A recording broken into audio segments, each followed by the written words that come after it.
All right. So this is what we're going to do. We're going to build a brand, and the brand is going to have a lot of reach. It's going to make a lot of impact. I'm kind of structuring it as a tree. Okay. Kind of sounds a little weird, but just think for me for a minute. Close your eyes and envision that you're in a field. In that field, there's a hill, and on top of that hill, there's a tree. It's one of the biggest trees you've ever seen. You know, the branches, they just extend to the horizons and reach to the sky. Okay, the trunk of the tree, it's so big you can't even put your arms around it. All right, and that's exactly what we're going to build here. So first things first, we're going to start at the linear stage or the trunk. Okay, because things need to first grow upwards before they can grow outwards. And this is how we're going to do it.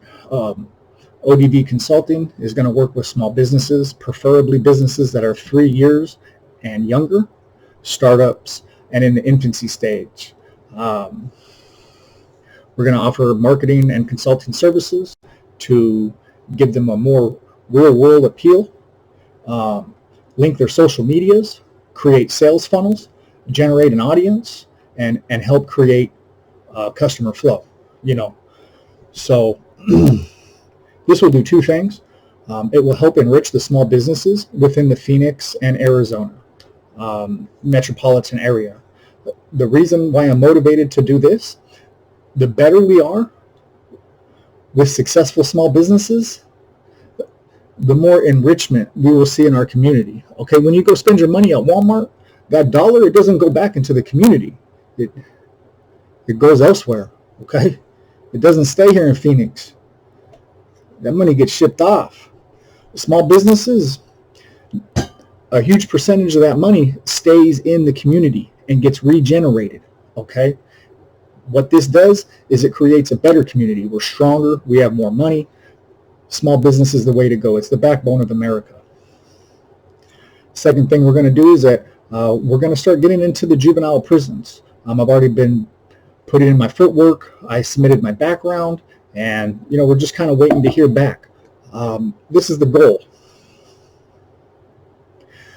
Small business opportunities need to be not only focused on, but opportunities need to be created a little bit better. And that's where I come in.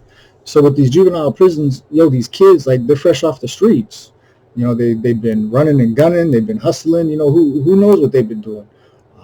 A majority of them are street smart, and a majority of them also know algebra, okay, basic math, percentages, fractions, decimals, conversions, all right?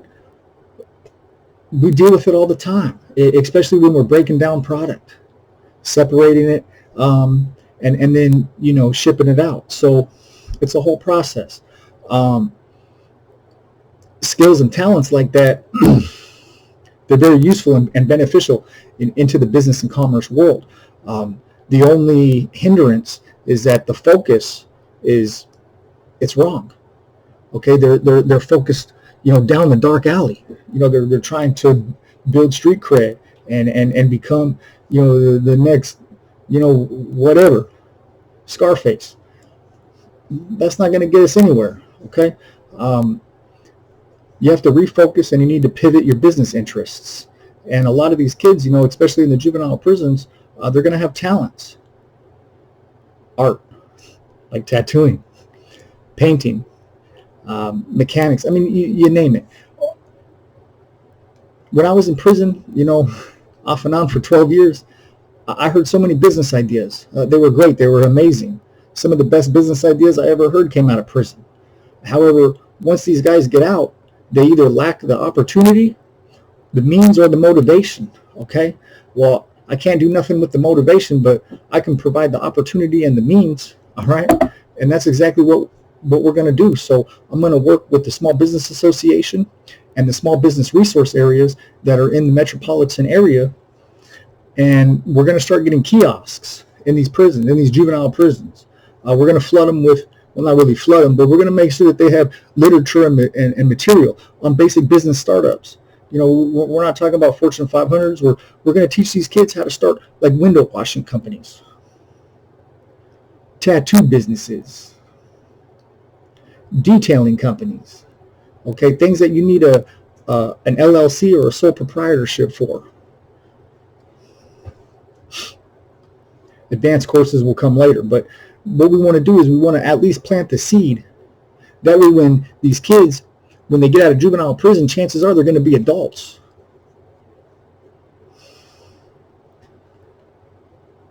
And I'd rather have something good come out of that rather than malicious. Okay, so stage 3, I guess, moving right along. The next stage is, creating that nonprofit organization and being able to obtain houses. Okay, I want 5 houses in Arizona. I want 3 houses in New Mexico. I want 3 houses in Utah, and I want 5 houses in Nevada. And this is why, getting out of prison is tough. Trying to find a place to live is tough. Trying to find a place to live that's clean and creates an opportunity.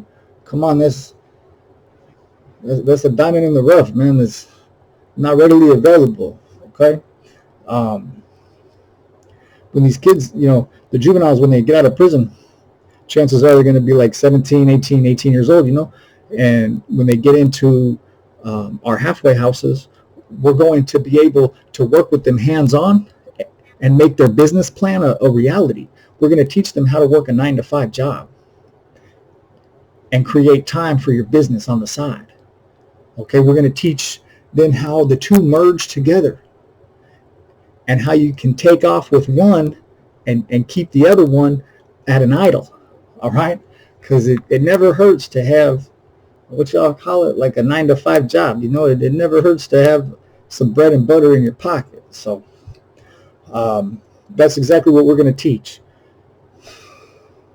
The next stage, stage 4, this is when we start reaching out and making contact with the Department of Corrections, with the adult prisons. Okay, so the same things are going to apply. I'll go to the adult prisons.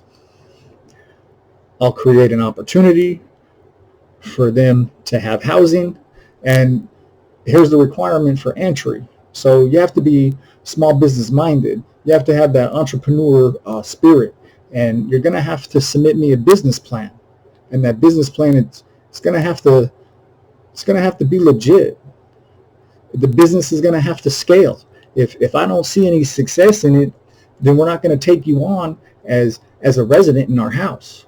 But if your business does scale, then we're going to bring you in and we're going to run with it. And we're going to do everything in our power to make sure that individual creates that business and that it's successful. All right. I think I covered it all. The end goal is to reduce the recidivism rate to a measurable amount. Once I do that,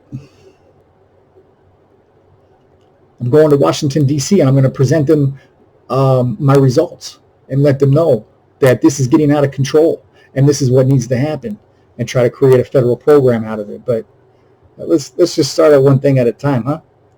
And thank you so much for your time today. If you're watching this video, that means you're hand selected. So thanks for tuning in.